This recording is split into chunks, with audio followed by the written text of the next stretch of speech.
of about 22, 20 something people. Then you have the main body, the other main body that will travel with the president on the 29th. Those ones, I think they are about 28. Yes. Now, if you add the figure, then you raise the question, is the president violating his own directive? Yeah. Is he leading by example with regard to presidential entourage? Yeah. We will expect an explanation in that regard. Bola Tinubu was in Qatar for a state visit. This visit came with a lot of reactions from different political spectrums for the fact that his son, Sheyi, was going alongside with him, with a lot of people as his entourage.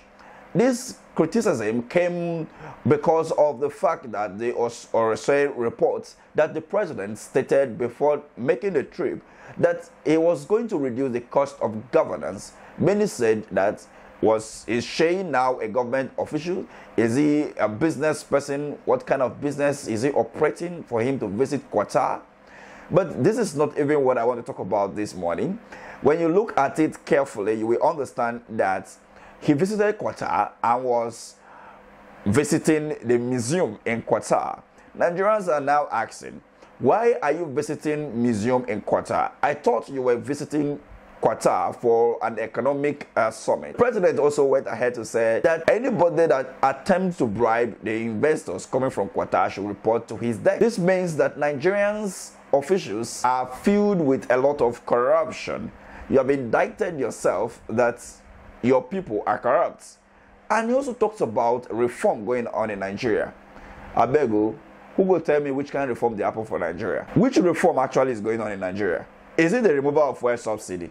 Is it that the dollar, they went after the Bureau de Change guys? Because they are the reason why the dollar rate is going up every day. From there, they went for the Binance, that they are the reason for the dollar going up. They now went back to, fixing the dollar rates to Naira and again revoking the license. With all these try and error policies and behavior by the APC-led government, who will now come up to tell me that they will be taken seriously by foreigners or foreign investors? What do you make of this? Let's have this conversation at the comment section. Thank you for watching. To ask is, those family members that go with them, do they pay from their pockets, or are they following family, their father at state expense? Now, if you check in many other countries, you see that oftentimes, the presidents of those countries pay from their pockets if they have to go in terms of maintenance and all of that. You are citing the example of America, where in fact you can't eat anyhow at state expense in the White House. Otherwise, you have to pay, as Mrs. Obama pointed out. Now, in any case, there's also the famous example of Namibia, COP28 that you mentioned. In December 2023, President Gengop, now blessed memory, right, he traveled to Dubai with 6 members of his family. Yes, there was outreach right on in Namibia. Namibia Twitter exploded because people were saying, how can the president travel with his wife and then go with 4 children?